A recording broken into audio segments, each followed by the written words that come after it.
Hi guys, Luton here, back for another episode of Below the Line. This is the series where in the first section of the video I look at your comments from the previous video's topic. I then pick out some of the best comments, reply to them myself here on the video, and then in the second segment I'll talk about a new topic for you guys to reply to down in the comments below, and then again I'll pick out the best comments there for the next video, and the cycle continues. Last time we were talking about the issue of being banned in games, and we were talking about Blizzard, and we were talking about Destiny with Bungie, and how all of these things sometimes leave people with no recourse, no way to actually get in touch with the company and plead their case and say, look, I was mistakenly banned. Sometimes there is kind of an appeal system in there, but often it just really doesn't cut it. And first up, we've got Odd Strategical Gamer, who says, coming from about a decade of gaming, playing all sorts of free-to-play, pay-to-play titles, I can safely say that most players that view Bungie's stance on banning policy as something that is sort of a given, which is kind of what I alluded to as well, they may say there's nothing wrong with it. It's a manual ban, so there has to be no way that it can be wrong, and that person probably then deserves it. In a nutshell, that is the issue itself, because most players would never ever experience a betrayal or loss in a game that you heavily invested your time in, and because they have never experienced it, they wouldn't understand that it is extremely painful and terrible to have that happen to you. Human error happens everywhere and at any time. The devs and the team looking into those manual bans are not perfect. Since the bans are manual, the banning criteria can span a wide area. If one person handling your case sees that you're using an unknown overlay, they might just hit you with that ban hammer, whilst another person, unfamiliar with an overlay detected in your review case, might let that slide for a better checking later on, and only just flag you up. What Bungie should be doing right now is to set up a sort of 2 to 3 gate system, a sort of soft detection, hard detection, and manual system for the team looking into infractions to understand better when cases are red lighted by the both soft and hard detection systems. Either way, I believe Bungie should have a much better anti-cheat system player side, and then possibly an anti-cheat system on server side. If both sides have highlighted the player as a possible cheater, then the case gets elevated up for a manual ban. This of course may be too extensive and expensive. However, I'm heavily against fully manual banning system that is up to the discretion of the developer team. And I think, that's where we come to the core issue, which is it is about where's that line? I mean, I was saying, do we just accept that sometimes people are going to get banned? I know it seems kind of small scale and it seems kind of trivial to a degree, because you think, well, hey, if a certain percentage of people get banned, it's probably quite minimal in the larger player base, and then of that percentage, only a small percentage of those are kind of errors. Because what people were saying was something like, well, L2, if people genuinely have done wrong, then if those guys are constantly being allowed to appeal, it's wasting resources, wasting time, wasting money for the company, and maybe some of those guys get to come back in, we don't want them back in, and it's kind of like, look, yeah, I get that, but it swings and roundabouts. Do you just accept that some people are just going to get banned and that sucks and they just got to suck it up? It's like, that sounds great if it's not happening to you, but if it was happening to you and you were out of pocket and maybe it's a game you really wanted to play, that would be total BS, so it's, I don't know, do they have a responsibility, and to how far do you go with it? I think that, it wouldn't be fair to say like they have to go to the ends of the earth to explore every single case. That would be ridiculous. But my point is that just currently there is very little recourse, as I highlighted with my own example with WoW. You give a completely balanced, calm, rational response in an email to them. You lay out your case and say, look, this is me, this is what I do, I really haven't done anything wrong. You word it well, you word it in a kind of calm, rational, well put together way, respectful way to the people that you're addressing that email to. And then if they get an email like that, they should go, hey, this guy sounds like he's on the up and up. He clearly cares about our game and cares about our community. We should give him the opportunity. I mean, don't people have that right? I mean, it's a funny thing. Or if not, do they get a refund? Where's the line? It's a very funny thing. I mean, I would be kind of interested even to look into this from a more kind of consumer affairs point of view, where it's kind of like if you buy a product and then they just out and out go, bang, no, sorry, you don't get to use your product. What if you were to buy a car and the company somehow had control over whether or not you could run your car, and then they had some kind of detection system which misfired, and then they were just like, bang, your car doesn't work anymore, and then you email them and say like, oh, but I actually didn't do anything wrong. I think it may be just that my car got flagged a bit. It's like, bam, sorry dude, you're out 10 grand, or whatever price, I mean, would that be fair? You know, it's like, this is my point. I know it's only like, people go, oh, it's just $60. $60 is a lot of money to some people. You know, where's the line on this? So next up we've got Phil Lord, who says, Luton, thanks for the video and this week's topic. Talking about random banning of players, I do want to raise some awareness about something that we've trusted from day one and never think too much about. Steam. Now he says, yes, losing one character and $60 is miserable, but probably bearable for most of us over time. However, imagine losing access to your Steam account. I'll get into the technical details on how this may happen to you below, but we all think we are innocent and can work our way out before it happens. We've heard Luton's story with Blizzard and probably have similar ones ourselves. We are putting almost all our eggs into that Steam basket, and that basket has absolute control over all games that you own, and no matter how much we may suffer from this, we'll always come back, as for many of us loving indie games, that's the real only platform to get them. Again, that's debatable, but you know. It continues that saying Steam usually bans someone for suspicious transactions. People may take advantage of different pricing in different countries, regions, and or mess up with inventory, gifts and trades across regions. Its user agreement strictly prohibits you from pretending you're somewhere else, namely things like VPNs and made up address billing and information. It sounds reasonable at first, but every system has its errors. Frequent travellers are at high risk here. You might get into trouble by simply taking a trip to another country with your Steam installed laptop, or even at home forgetting to log off your corporate VPN before opening Steam. I actually do know some people where this has come up as an issue personally. He says, as all of these examples are very hard to distinguish from intentional abuse from their end. And he says, I guess you can give them your passport, visa, plane ticket to show you are actually there. But as you can see, it's already getting to that absurd level to disclose all this personal information to a private company just to get back games that you own. And after all, they always have a final say over you, and good luck getting Valve to be merciful, since this system is intended not to defend a game's ecosystem, but their hard profit from selling games. And you know, this is another example of what I'm talking about. You don't think about it too much until it happens to you, and this is often where kind of consumer affairs, consumer rights and things come into play, because when a company that's as big as Valve, but it could be any company, suddenly turn around and shut the door in your face, often your only recourse is legal action, like going to a lawyer or going to something along these lines. That is often your only last resort, because if the company refuses to deal with you, the only way that you can really get around that is forcing them to do this. And again, you know, on your Steam account, think about it. How much money have you got invested in your Steam accounts?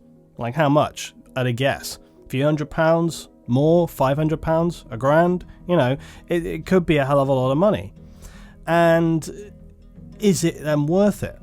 And this is often the case. It's like, you know, if you don't have insurance or whatever, you know, you lose something and you just go, the enormity of it sinks in and you think, fucking hell, like, you know, but then after a while you realise you're kind of out of options, you know, it's not worth taking it to court.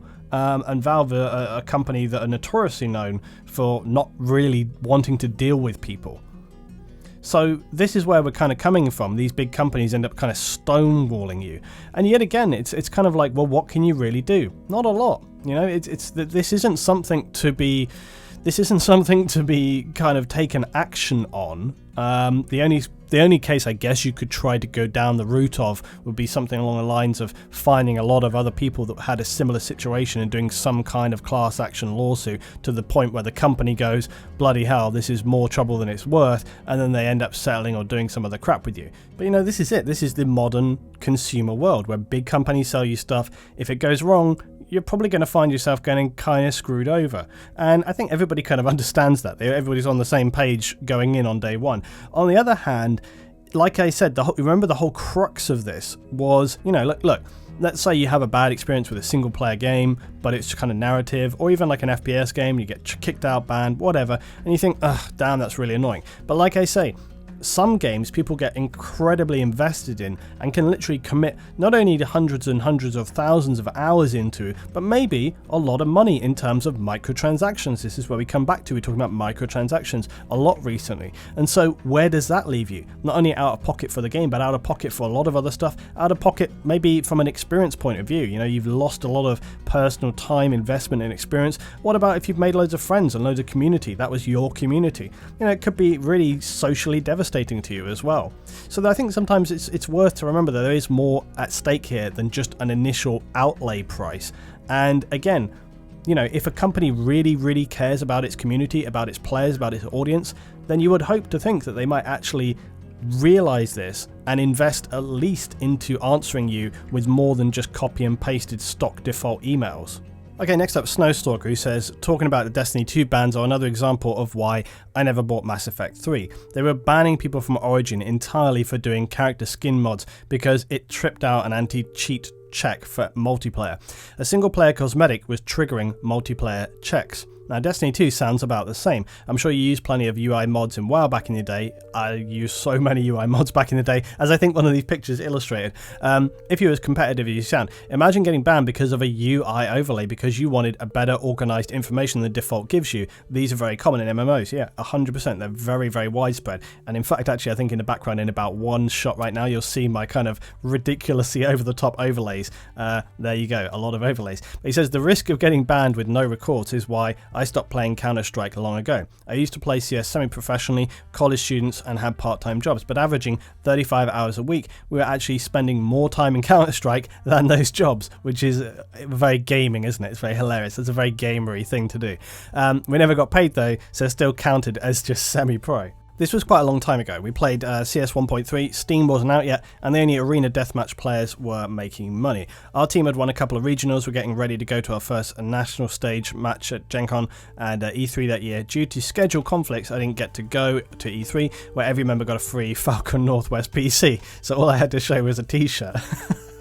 That was the year that CS 1.5 and Steam came out. Valve anti-cheat was brand new along with it and relied almost entirely on player reporting to build its database and know what to look for.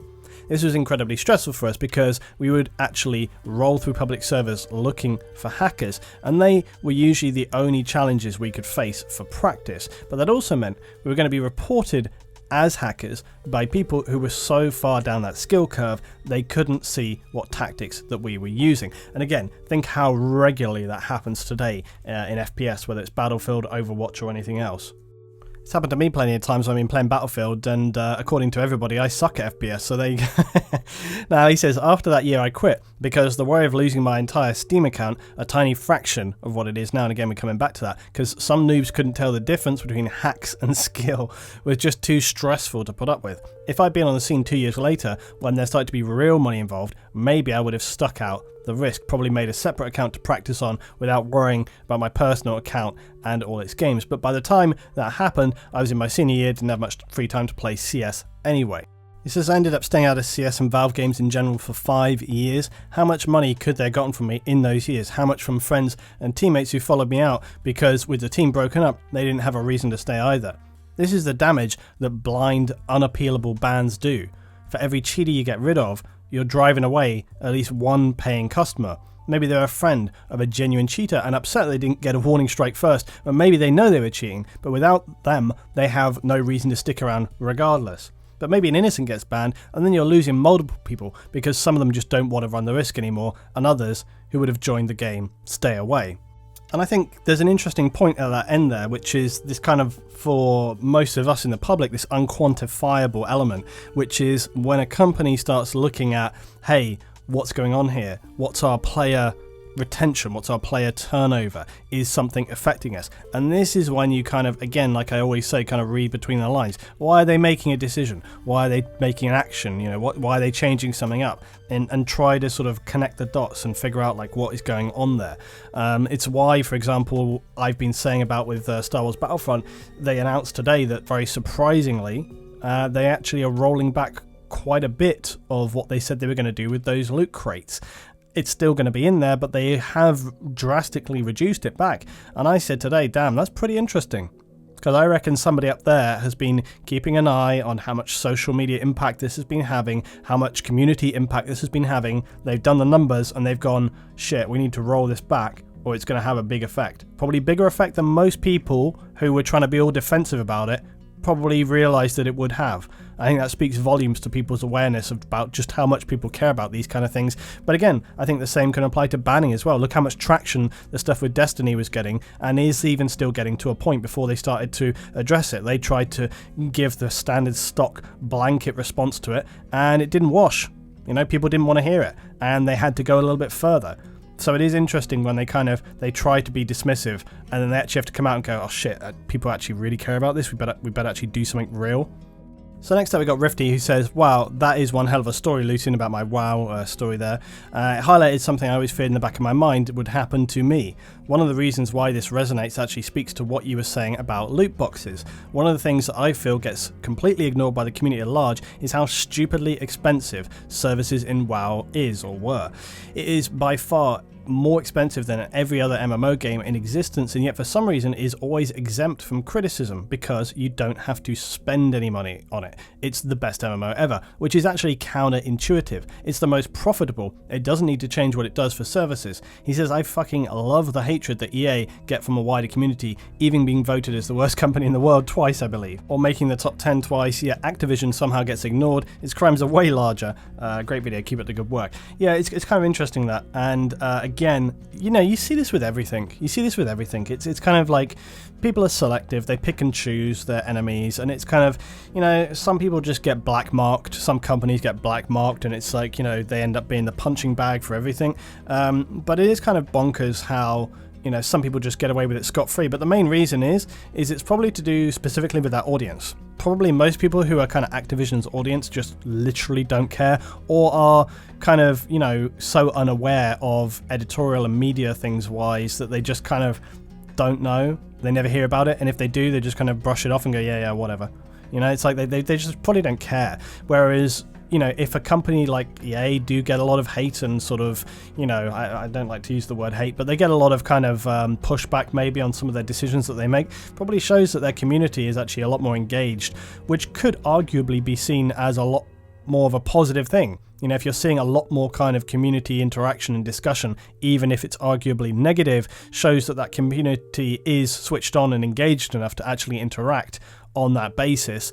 And yeah, you know, maybe that's just the way it is. I mean, that ties a little bit into actually the topic I'm going to go on to talk about today, so we'll get to that in a minute. Okay, last we got Qualish, who says, granted, I've not looked into how Bungie handles their bans, but from what I've heard, it seems like a completely normal approach. Sure, it's harsh in those individual cases where it's incorrectly applied, but it probably works just fine on a larger scale. If cheating is such a problem in Destiny, it would probably have hurt more people if they hadn't implemented those bans. I think that's a fair point, but it doesn't still address the fact that I was talking about earlier, where there should at least be some opportunity beyond just a copy and pasted email. And he says, I agree that not being able to start a dialogue, especially if one thinks they're banned wrongly, sucks, but there is another element, and so far I feel like this has been largely ignored in all the recent below the line videos, which is cost. I did talk about that earlier, but you know, it's a fair point in other things. So he says everything about running an online game costs. He says a crap ton, but I mean, again, that's debatable and scalable.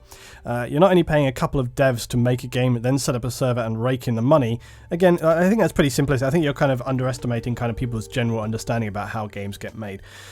He says you have ongoing costs for every little bit. There's constant maintenance necessary. Now, assuming that they actually make the effort and ban people after some sort of manual investigation, which I doubt. If anything, there is maybe a guy reviewing and signing off on that case. That is another huge cost factor they implemented, and that doesn't result in a direct profit. Giving each banned player the chance to appeal and reopen the case would just mean that they would have to engage in endless discussions with every single one of the assholes who actually cheated in the first place, plus one or two who are probably banned wrongly. He says, I don't want to defend that kind of lazy approach. I would welcome a world where we could discuss matters like adults and not just get handed facts, like it or not. But at the same time, I would also welcome a world where cheaters get their genitals burned repeatedly. So I think it's a fair point. I can't agree with everything there because, you know, you can't sort of make a blanket statement like, you know, games cost a lot of money to run multiplayer, therefore, you know, it's like we're talking mainly about companies like Activision and EA, you know, we're talking about that level of stuff. I don't think anybody would be expecting like a smaller level dev who's trying their best to make it work to, you know, to sort of have to handle things in that scale. But these companies are making a shit ton of money. Do you know what I mean? It's like they have the resources to do better than a stock email. Do you know what I mean? It's like, I think that's the sticking point here. It's not about like, look, we want every case handled like with a personal rep who, is going to talk to you about your case and run it through you with a fine tooth comb and find out, get to the nub of the matter, find out what's going on there. No. Like, but if it's a gigantic company like EA, all right, or Activision, they gotta do better than bad luck, my friend. Now fuck off, which is essentially what they're doing. They got to do better than that. I'm sorry, but they just do. Now, if it's a mid-level or a smaller scale like indie dev, nobody's going to, fair is fair, right? But if it's a giant company, you can't, have you seen their profits? And look, I know you can't just go like they make a massive profit. It doesn't work like that. It's not as simplistic as that. But they do have the capability to do it if they want to. They just don't want to. And I think that's really where it comes down on. But anyway, interesting discussions. So we now roll into our next topic. The way this works, guys, is I'll now discuss a new topic. You guys can give me your replies to this one down in the comments below. And then on Thursday, I'll go through it. We'll do another video and I'll discuss the selected comments. So if you want to get selected, make a good comment. If you're going to make a lengthy comment, guys, try to break it down. Try to actually format it. Don't just give me a wall of text because I usually skip over those. So what are we talking about in this episode's topic? Well, it's something that everybody has probably encountered in gaming by now.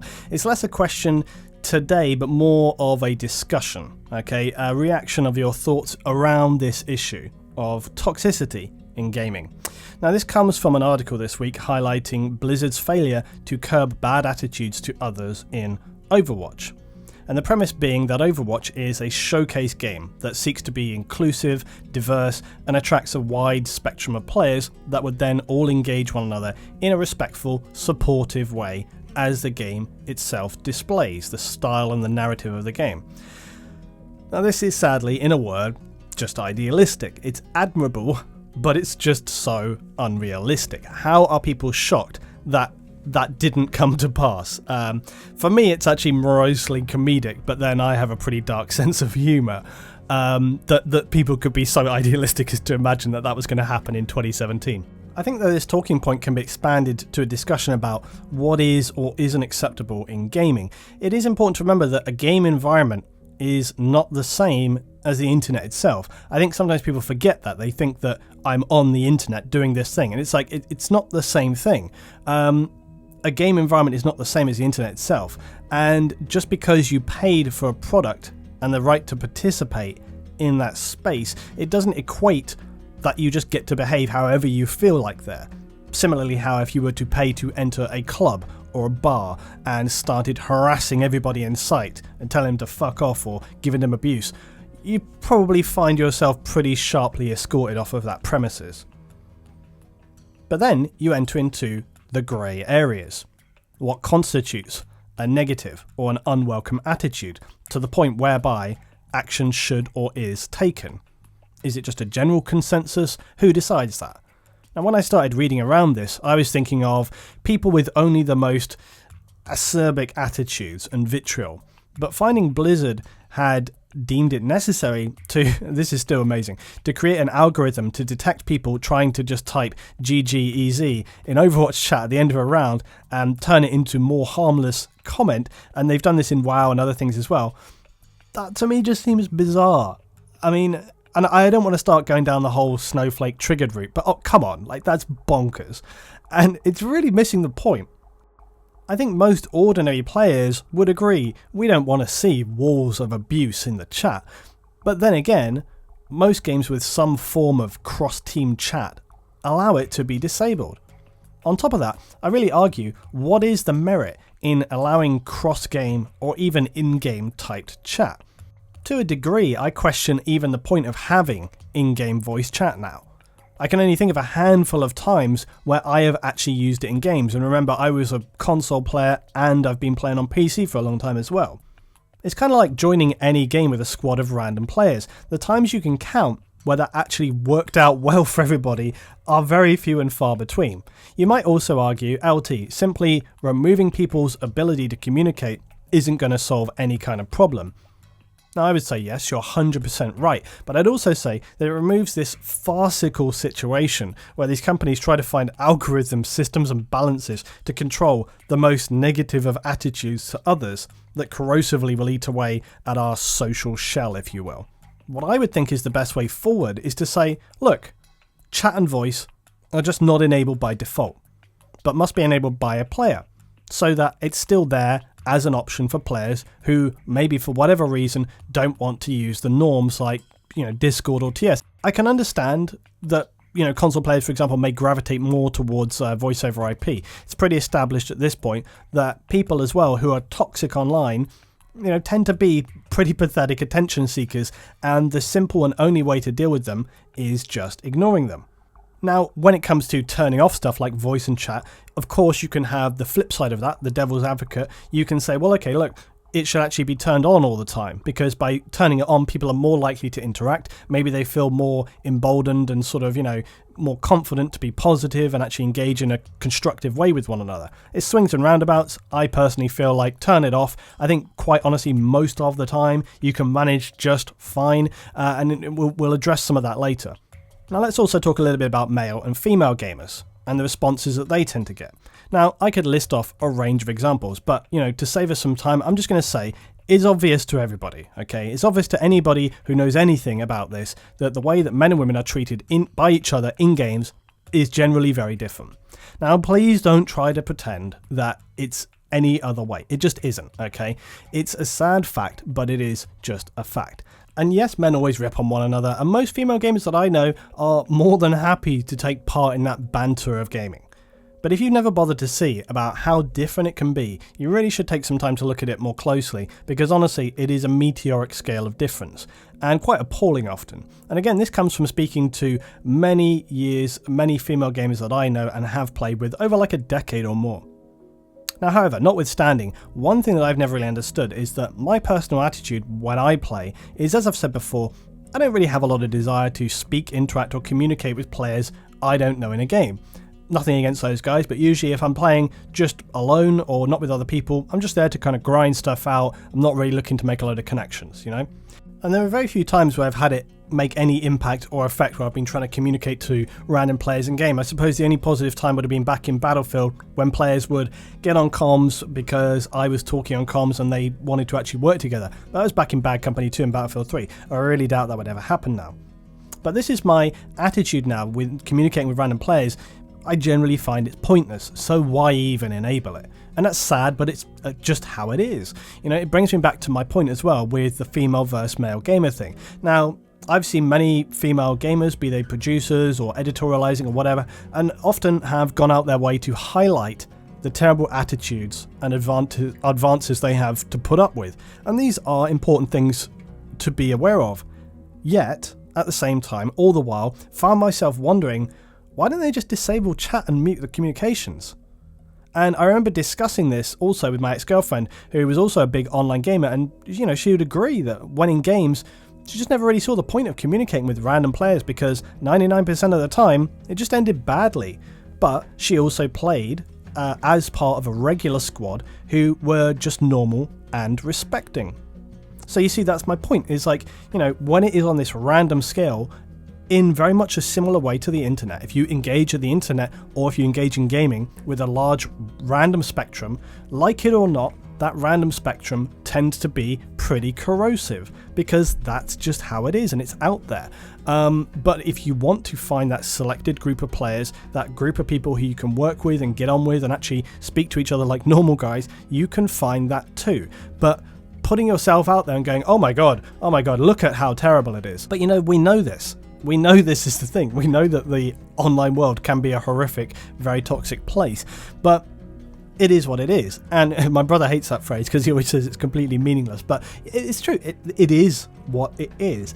And I think, honestly, you've got to have realistic expectations about what can be done. I mean, you just look around at the moment and there is a lot of commentary going on around this kind of how people should be spoken to and this kind of thing. Now, there's a difference as well about being challenged constructively. And, we're maybe getting a little bit off topic here in relation to, how people speak to each other in a game like Overwatch, but it's still about that kind of what is a level of constructive criticism.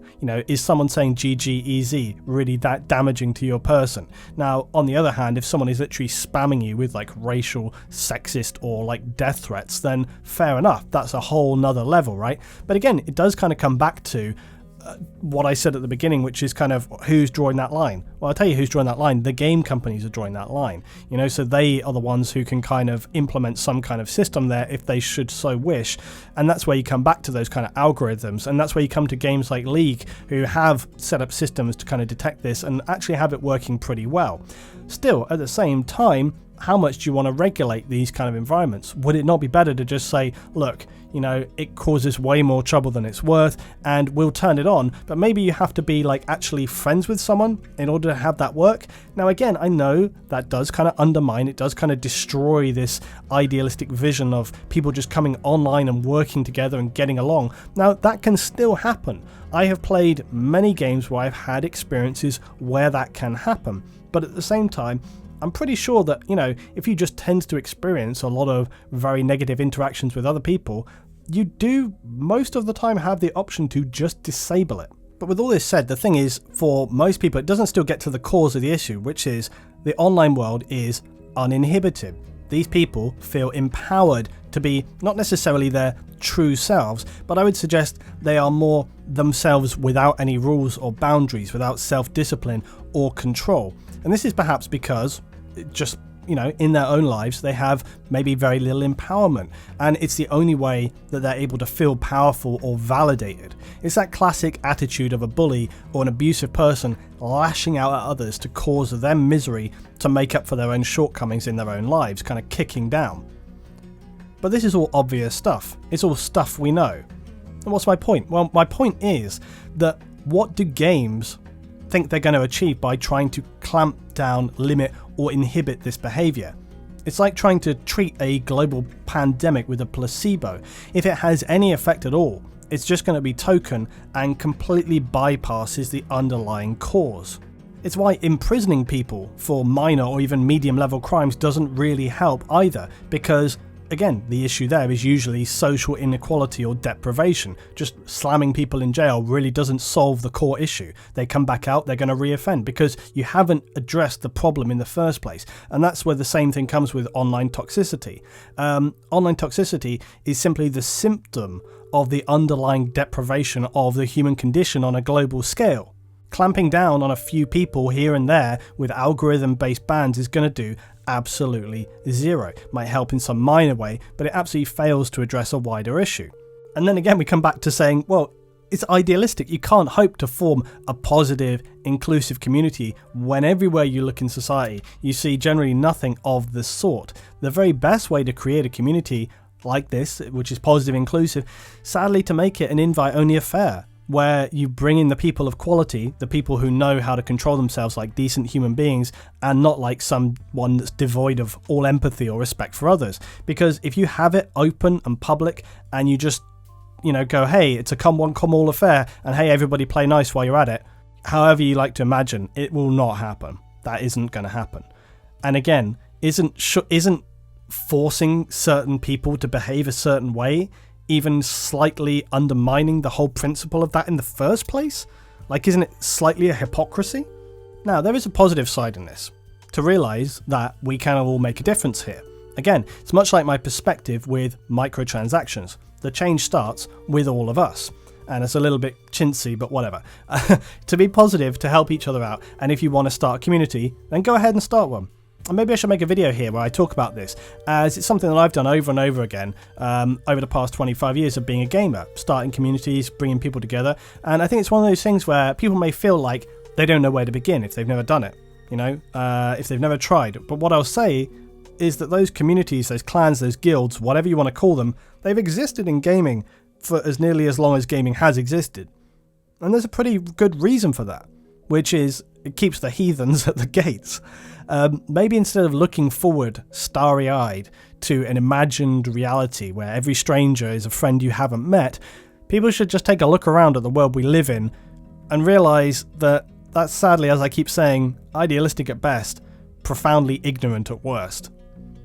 We can lead the way forward positively, we can lead the way forward by example, but micro-banning people is not the way to achieve any kind of lasting changes to any game's community, arguably.